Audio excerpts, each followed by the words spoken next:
As a writer, I devour all kinds of different books whenever I can. And between writing in multiple genres under multiple pen names and helping author clients, I don't have a whole lot of time to read, but I really do love to settle in with a great book on my iPad, for example, at night when I'm about to go to bed, and then I find myself up way too late. But anyway, I sometimes stumble onto books that really alter my perception of a certain genre.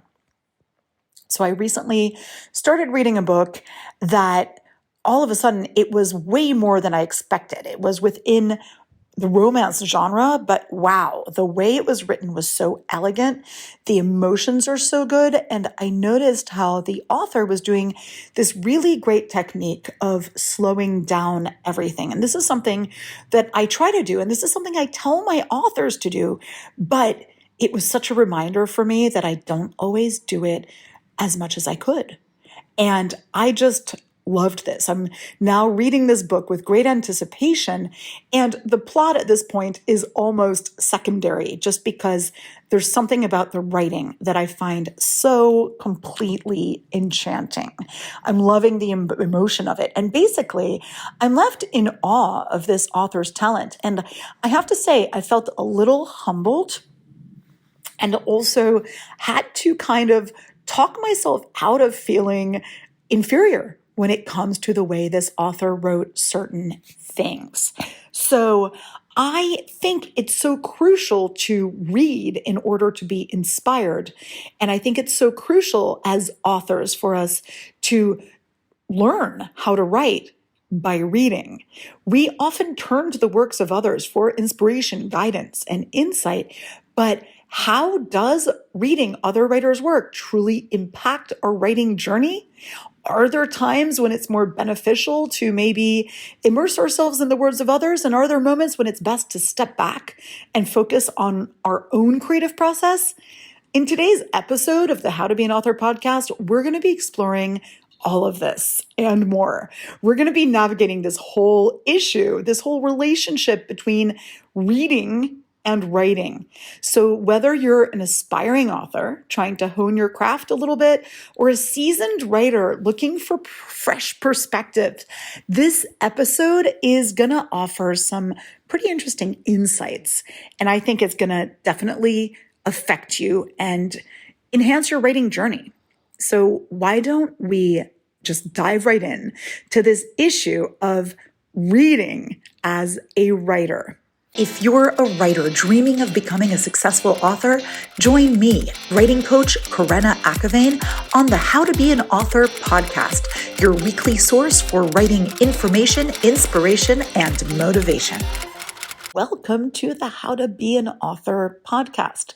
I'm your host, writing coach Karena Akhavein, and not only do I love to write in multiple genres, but it's kind of my passion in life to help authors just like you to get further than they ever thought in their writing career. And I don't do this only by honing your writing craft, though we do talk about that, but I also work with you on questions of mindset, productivity, and the business of writing. So if you're really interested in getting ahead, you might want to jump in onto one of my programs like Writing Coach on Demand, or if you're super serious about changing your life and publishing your book and building an author platform in the next 6 months, you're going to want to check out my course, From Idea to Published in 6 months, because it is definitely kind of taking everything that I teach and everything that I've learned in terms of guiding authors, and it all boils it down into this one course that includes workbooks and videos and time with me, your writing coach. So let's start talking about how reading other fiction writers' work can really improve your own fiction writing. It does this in several ways. First of all, I feel that being exposed to different styles and voices is really crucial when it comes to discovering your own. Reading a variety of fiction really gets you to see how different writing styles hit you. the reader, how different narrative structures work, how different voices sound in your head. By experiencing these diverse approaches to storytelling, you start to expand your repertoire of writing techniques and you start to really develop a deeper understanding of and appreciation for the craft of writing. I think that reading widely can be super helpful, especially when you're doing it critically. Now, I'm not saying that you need to read every book like it's a textbook. You know what I mean? I'm not saying that you can't read for enjoyment, but sometimes I'm saying that when you're reading something and it really hits you hard and you're like, wow, this is so well done, try dissecting it a little bit to see how it's working so well. Now, another reason that you want to be reading a lot is that it really helps your understanding of storytelling techniques. Analyzing how other writers construct their stories, develop characters, and create this immersive world, it really helps you understand the nitty-gritty of how it's done. You can learn so much from reading other writers' dialogue, seeing how they do their pacing, checking out really well-done plot twists. All these narrative devices are things that are a little bit art and a little bit science, and you can learn so much about them by seeing them in action. I find that it's so much more helpful than simply reading about how it's done. Reading another author's work is so inspiring because it can spark your imagination. It can inspire new ideas. Now, I never want you to copy somebody else's plot, but I want you to think about the possibilities. When you see a plot that is so out there, think, okay, how can I reach a little bit further in my own plot? How can I make my descriptions a little bit more vivid? How can I make my characters that much more memorable? All of these things can totally fuel your creativity, especially if you're feeling a little bit creatively stagnant, or if you're feeling like you're a little bit blocked. Reading something can definitely help. And also, I think that reading can enhance your vocabulary. Now, being exposed to a wide range of vocabulary and writing styles, it teaches you new words, literally. It improves your language proficiency. You can discover new expressions, even things that can enrich your writing and help you communicate more effectively with your readers. I find that I love learning new words, and I don't want you to be a walking thesaurus. So some words you might never use, but sometimes it's the definition of that word that gets you thinking and trying to figure out how to express different emotions, different experiences, how to communicate that stuff. I think that reading a lot helps so much. Also, sometimes when we're writing, we have a really hard time explaining the psychology of things. We have a hard time expressing these little subtle parts of human nature.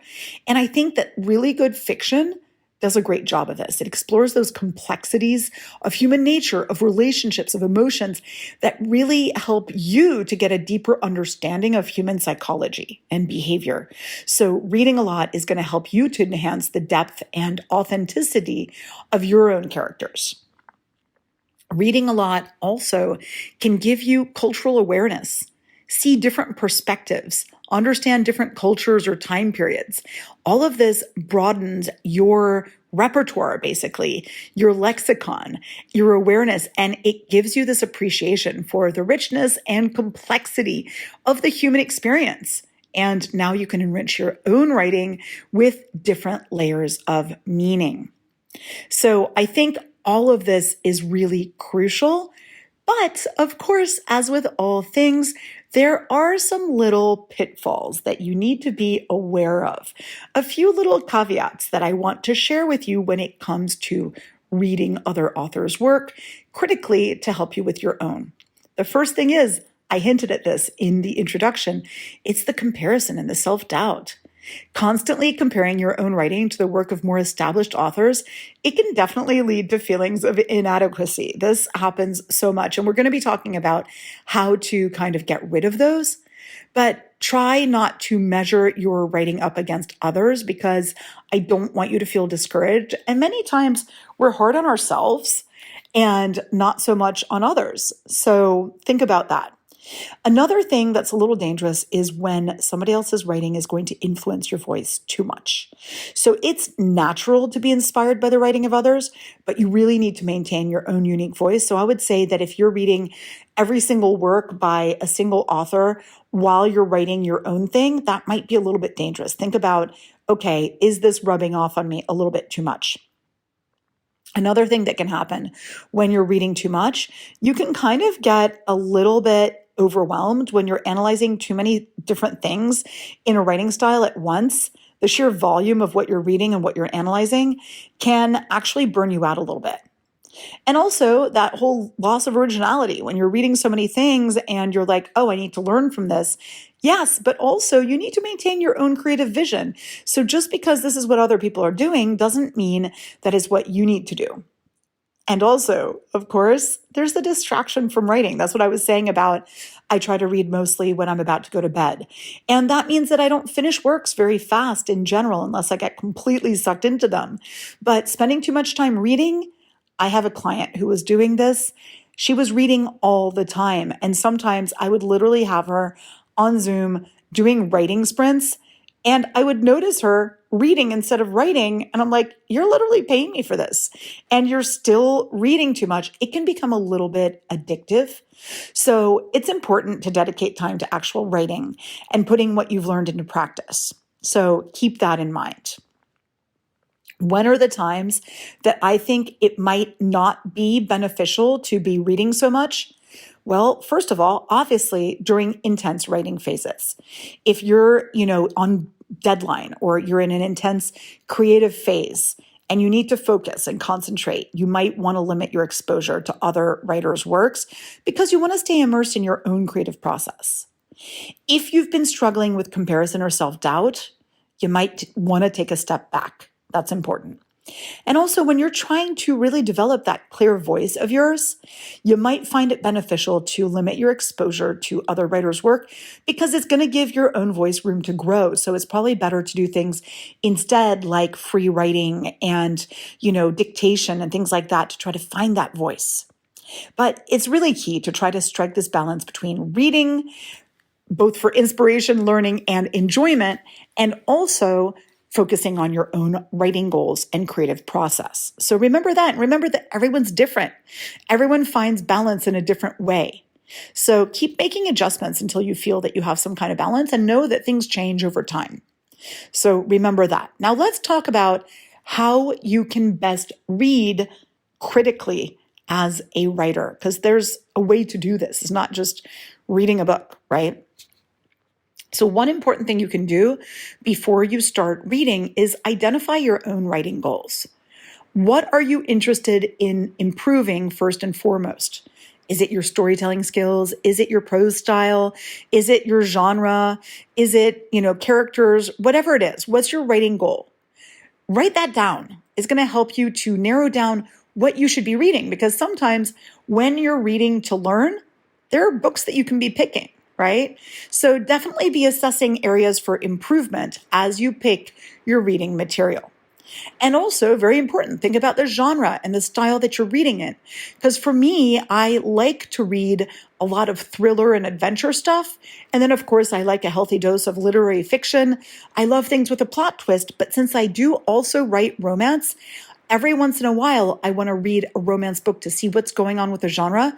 Because let me tell you, within genres, there are fashions, there are trends, there are things changing. And it's good to read both classics and contemporary works. Also, you can ask your peers for recommendations. Other writers who are writing in a way that you enjoy, what are they reading? Right? That's really good. And remember that you're going to be reading critically. So not just for enjoyment, but paying close attention to how things are done.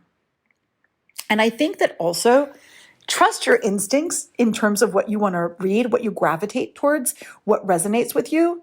That's fine. But what's really interesting is Look at what you enjoy because maybe that's what your ideal reader enjoys too.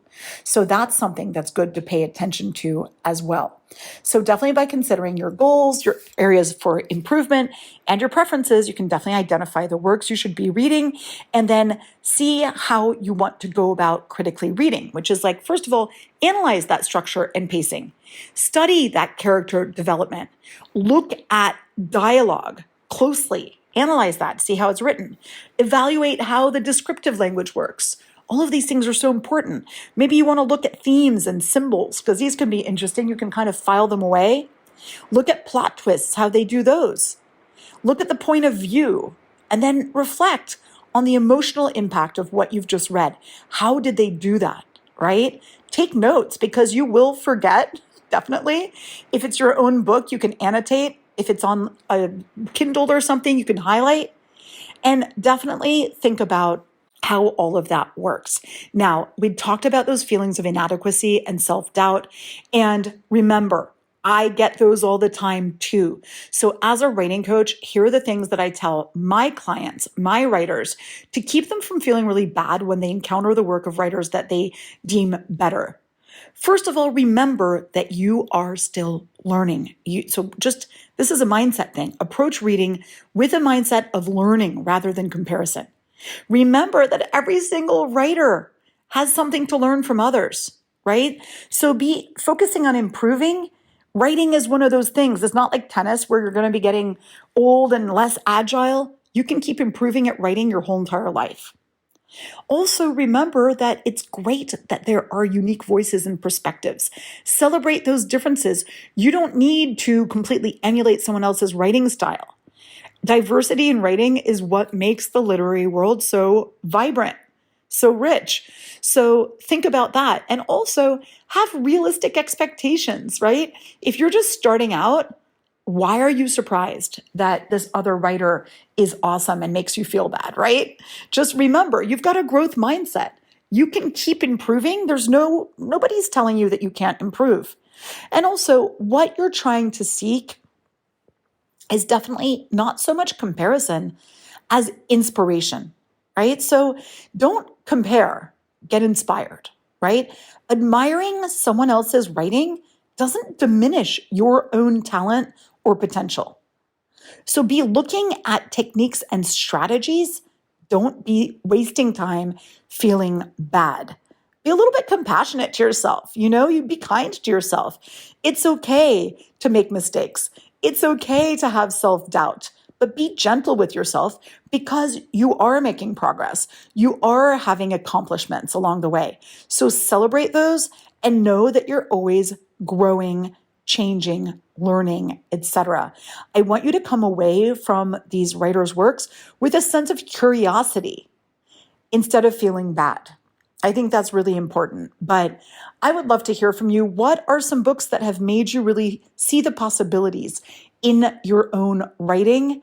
I think it's so cool when you find one of those. That's something to be celebrated, not at all something that should make you feel bad. So I hope this helped. I hope this inspired you. And now I urge you to take some time to go find something awesome to read and read it critically and see what you can learn from fellow authors.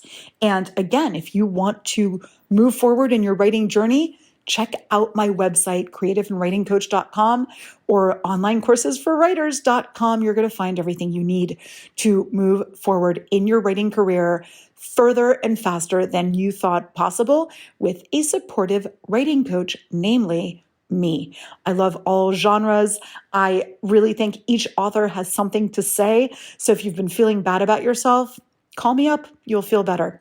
Thanks so much for being here with me, and I look forward to being with you next time on the How to Be an Author podcast.